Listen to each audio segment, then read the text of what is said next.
Anabjørner og Israels 10 fortabte stammer. Anabjørner anses for at være grundlæggeren af pinsevækkelsen i Danmark, eller i hvert fald den person, som havde den største indflydelse på den tidlige pinsevækkelse i Danmark. Der var også andre pinsefolk i Danmark, før at Anabjørner og hendes mand Sigurd Bjørner begyndte at prædike, men Anabjørner anses for at være hende, som havde den største indflydelse på den tidlige pinsebevægelse i Danmark. Anabjørner er selvfølgelig mest kendt for at prædike selve evangeliet og for at sprede pinsevækkelsens budskaber om Helligånden, men udover det, så var hun også meget optaget af emnet Israels 10 fortabte stammer. Så i den her video, der vil vi starte med en kort opsummering om, hvad Israels 10 fortabte stammer er, og derefter gå over til en biografi om Anabjørner, for at slutte af med, hvad Anabjørner skrev og talte om Israels 10 fortabte stammer. Historien om Israels 10 fortabte stammer går kort fortalt ud på, at i det gamle testamente, der bestod nationen Israel af 12 stammer. Israels 12 stammer, de vandrede ud af Egypten under Moses og tog Kanaans land i besiddelse. Og der boede de først i en løs føderation, men så under Saul, så blev de så forenet i et kongerige. Og efter Saul, så blev David så kongen, og efter David, så blev hans søn Salomo så kongen. Og kong Salomo, han startede med at tilbede Israels Gud af hele sit hjerte og hele sin sjæl, men på sine gamle dage, så begyndte han også at rejse hedenske templer for hedenske guddomme, fordi hans talrige hustruer og konkubiner, de forledte ham til det. Så derfor så bestemte Israels Gud så, at på grund af Salomos søn, så ville han så lade 10 af Israels 12 stammer løsrive sig fra Salomos dynasti i Jerusalem. Men det ville først ske under Salomos søn. Og det skete så faktisk omkring år 931 før Kristus, under Salomos søn, kong Rehoboam, hvor 10 af Israels 12 stammer løsrev sig fra kong Rehoboams hus i Jerusalem og dannede et selvstændigt kongerige i det nordlige Israel, som blev kaldt for kongeriget Israel, som kun bestod af 10 stammer. Den nye konge over Israels 10 nordlige stammer, kong Jeroboam, han besluttede, at de 10 stammer de skulle tilbede hedenske guddomme og ikke Israels Gud, for at de ikke skulle vende tilbage til kong Davids dynasti i Jerusalem, og altså løsrive sig fra Jeroboam. Og det fortsatte Israels 10 stammer sig med. De fortsatte med at tilbede hedenske guder og gudinder. Og til sidst så blev Israels Gud så vred på dem, at han besluttede, at de skulle fjernes ud af det forjættede land, som han havde givet til deres forfædre. Det skete omkring årene 745 til 721 før Kristus, hvor Assyriet invaderede Israels 10 stammers kongerige og deporterede stort set hele befolkningen af de 10 stammers kongerige ud af Israels land og bosatte dem i nordlige dele af Assyriet.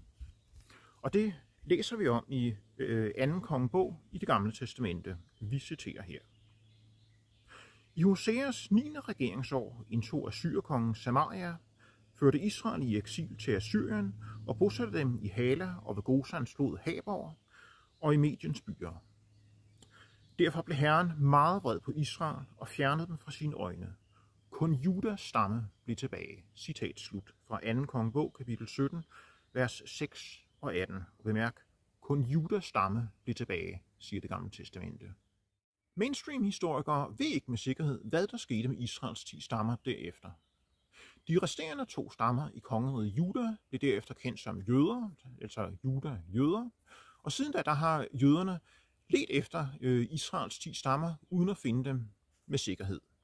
For eksempel så skriver den ortodokse jødiske organisation Chabad Lubavitch, som er en af de største jødiske organisationer, på deres website. Uanset hvor de 10 stammer befinder sig i dag, hvad enten de er skjulte i et fjernt, uigennemtrængeligt sted, eller om de er blevet opslugt i andre folkeslag, så er Gud forkyndt, at de til sidst vil vende tilbage, når den endelige forløsning finder sted. Citat. På den sidste dag skal der stødes i et stort horn. De, der gik fortabt i Assyrien, og de fordrevne i Egypten, skal komme og kaste sig ned for Herren på det hellige bjerg i Jerusalem. Citat slut. Fra Isaias. Og det er et citat fra Yehuda Shurpin. Where are the Lost Tribes of Israel, the Saga of the Lost 10 Tribes of Israel, part 3, fra Chabad Lubavitches website.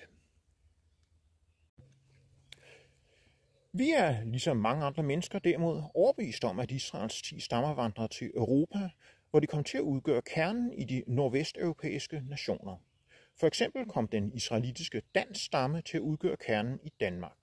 Vi siger bestemt ikke, at danskerne og nordvesteuropæerne udelukkende er af israelitisk oprindelse, men at det israelitiske element i dem er så stærkt, at de stadigvæk opfylder Bibelens profetier om Israels 10 stammer og også Israels individuelle stammer. Anna Bjørner, biografi. Hun blev født Anna Hallberg i 1875, og hun havde foruden danske aner også norske og italiensk-schweiziske aner. Omkring 1891 begyndte Anna sin teaterkarriere, og var i denne meget unge alder forlovet for en kort tid med den kendte satiriker Gustav Wied, som især er kendt for romanen Livsens ondskab. Men forlovelsen mellem Anna og Gustav Wied blev imidlertid brudt, da Wied forsøgte at forføre hende. Så i 1895 så blev Anna gift med forfatteren Otto Larsen, og de fik en dreng til sammen. Men Otto Larsen han drak og var voldelig, så i 1899 blev de skilt, og deres dreng han blev bortadopteret til nogle bekendte. Og på det tidspunkt der var Anna Larsen en af Danmarks førende skuespillerinder, og hun blev instrueret af Herman Bang. Som Dagmarteatrets store stjerne blev hun imidlertid omvendt til Kristus, uden at det gav nogen mening for resten af teaterverdenen. Så på sin karrieres tinde i 1909, så opgav hun simpelthen teatret og blev kort tid efter gift med KFUM-sekretæren fra Helsingør, Sigurd Bjørner.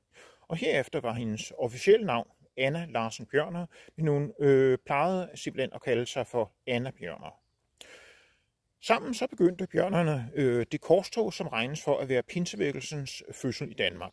Og selvom der var pinsefolk i Danmark før dem. Bjørnerne missionerede i Danmark i evangelievognen, som var en slags gammeldags campingvogn. Sigurd Bjørner han blev forstander for evangelieforsamlingen på Trianglen i Østerbro i København, og i 1924 grundlagde Bjørnerne Apostolsk Kirke i Danmark, som fik menigheder over hele landet.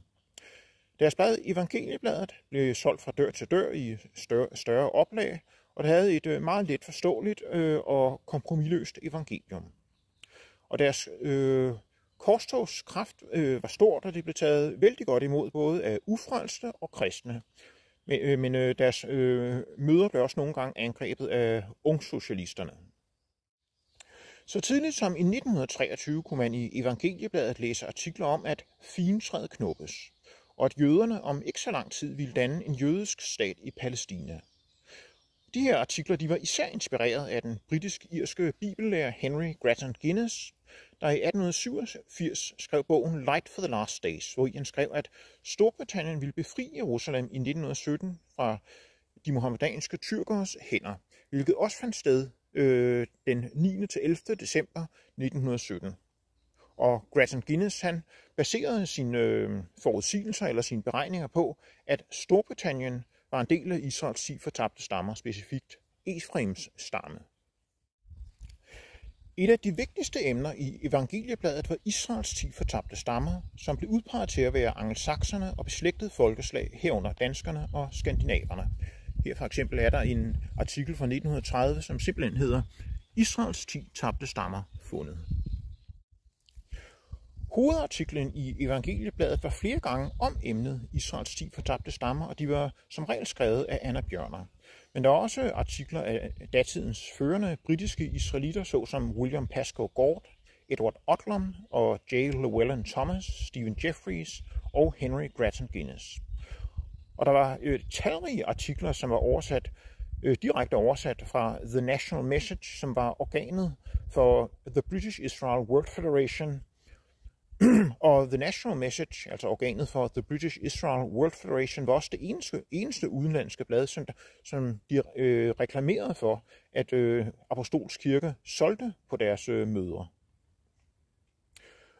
Og der var også en artikel af den norske forfatter Albert Hjort om Israels fortabte stammer, og der var også adskillige artikler af den svenske pinsemand Niels Ramselius, som også var om Israels 10 fortabte stammer. I april 1936 forlod Sigurd og Anna Bjørner Apostolsk Kirke og Evangeliebladet af årsager, som jeg ikke kender til, og fra den ene uge til den anden forsvandt selv den mindste reference til Bjørnernes eksistens fra Evangeliebladets sider, og samtidig så ophørte al omtale af Israels 10 fortabte stammer i Evangeliebladet.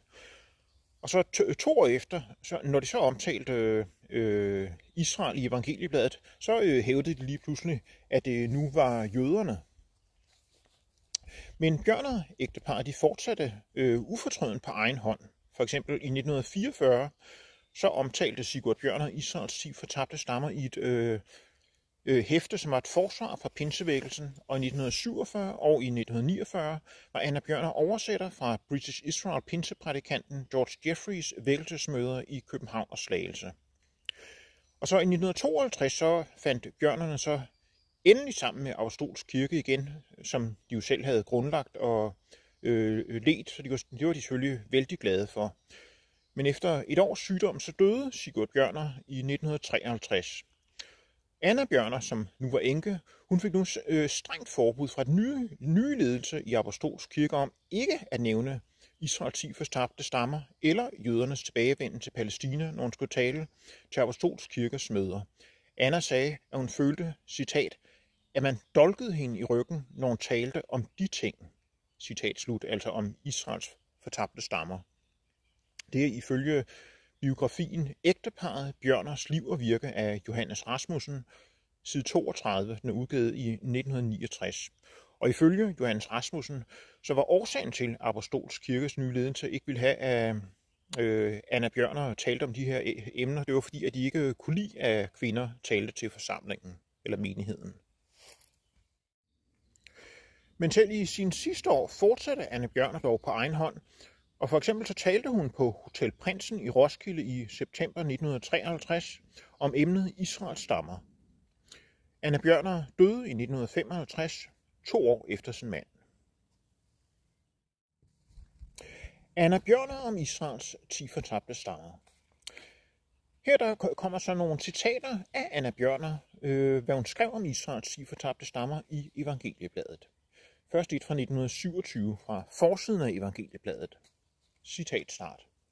Israels 10 stammer derimod vendte ikke tilbage fra deres fangenskab i Assyrien, men vandrede nord over gennem Kaukasus, rundt det Sorte Hav, indtil de landede i Mellem-Europa. Og til sidst kom til det, at Gud for dem bestemte tilflugtssted, øerne i havet, de britiske øer, hvorfra Efraim Israel til sidst skal komme, mens Juda skal komme fra verdens 4 hjørner. Historieforskerne fortæller, at hebraiske mindesmærker, gravsteder og andre efterladenskaber markerer den vej, de har vandret. Evangeliet om Jesus, som er blevet forkastet af Juda, blev derefter forkyndt for hedningerne, og blandt dem var Israels 10 stammer, som de tabte for af Israels hus. Her blev evangeliet modtaget, og disse tabte 10 stammer udgør i dag kernen af jordens kristne nationer. Citat slut. Anna Bjørner, Den store pyramide, fra Evangeliebladet, organ for den apostolske kirke i Danmark, 21. april 1927, side 1, altså forsiden. Og så kommer så endnu et citat fra Anna Bjørner, det er så fra 1935, og igen fra forsiden af Evangeliebladet, citat start. Der er så mange kristne, der ikke kan se, at Jesus er Israels forløser. I Johannes det 11. kapitel læser vi, at ypperstepræsterne og farisæerne har sammenkaldt til et møde for at tale om, hvad de skal gøre ved Jesus, der gør så mange tegn iblandt folket. Og bliver det sådan ved, siger de, vil romerne komme og tage både land og folk. Men Kajafas, som var ypperstepræst i det år, sagde, I ved intet, ej heller betænker I, at det er også gavnligt, at et menneske dør for folket, og at ikke det hele folk skal gå til grunde. Men dette sagde han ikke af sig selv, men da han var ypperstepræst i det år, profeterede han, at Jesus skulle dø for folket, altså jøderne i Palæstina, og ikke for folket alene, men for, at han også kunne samle Guds adspredte børn, altså Israels 10 stammer, sammen til et. Kristenheden tror, at det er de kristne, har tales om, men det er jo klart, at det er umuligt. Der var ingen adspredte kristne dengang. Det var Israel, Jesus kom til. Og ypperstepræsten siger, det er bedre, at et menneske dør for hele folket, at ikke hele folket skal gå til grunde. Det er en profeti. Han ved ikke selv, hvad det er, han siger, men han forkynder, at Jesus Kristus, Guds søn, skulle forløse ikke bare Juda, men også de tabte får af Israels hus, de 10 stammer, som var i adspredelsen. Det var Guds børn, som skulle samles til en nation med Juda. Men Juda tog ikke imod ham, kun en lille skare galilæiske mænd af Benjamins stamme. Citat slut. Anna Bjørner Kajafas' mærkelige profeti fra Evangeliebladet, organ for den apostolske kirke i Danmark, 7. august 1935, side 1-2. Sigurd Bjørner om Israels 10 fortabte stammer. Sigurd Bjørner, han var jo redaktør for Evangeliebladet, hvor der var masser af artikler om Israels 10 fortabte stammer, men under sit eget navn så skrev Sigurd Bjørner også et forsvar for pinsevækkelsen med titlen Pinsevækkelsen insekt, udgivet i 1944, hvor han skrev, at Israels identitet en dag skal blive afsløret. Så vi citerer fra det. Citat start. Du skal kalde hans navn Jesus, til han skal frelse sit folk fra deres synder. Således sagde englen i en drøm til Josef, før Jesus var født. Og de ord gik i opfyldelse allerede, mens Jesus vandrede på jorden. Alle, som kom til ham i tro, fik syndsforladelsens fred og glæde ind i deres liv. Men vi må ikke glemme, at englen så om ham også har en anden side, nemlig at Israels hele nation, bestående af de 12 stammer, en dag skal fremstå som et Guds folk, frelst af ham fra syndens trældom, til Guds barnets herlige frihed. Citat slut fra Sigurd Bjørners hæfte. Pinsevækkelsen, en sekt, udgivet på Philadelphia forlaget i Aarhus 1944. Så vi ser altså, at emnet Israels 10 fortabte stammer var af stor vigtighed for Anna og Sigurd Bjørner. Og hvis der er nogen, som undrer sig over, hvilket billede, der er blevet brugt som baggrund for mange af illustrationerne her, så er det et billede af evangelieforsamlingen eller evangeliehuset på Trianglen i Østerbro i København. Man kan se Fælledparken i baggrunden. Det er også fra Evangeliebladet.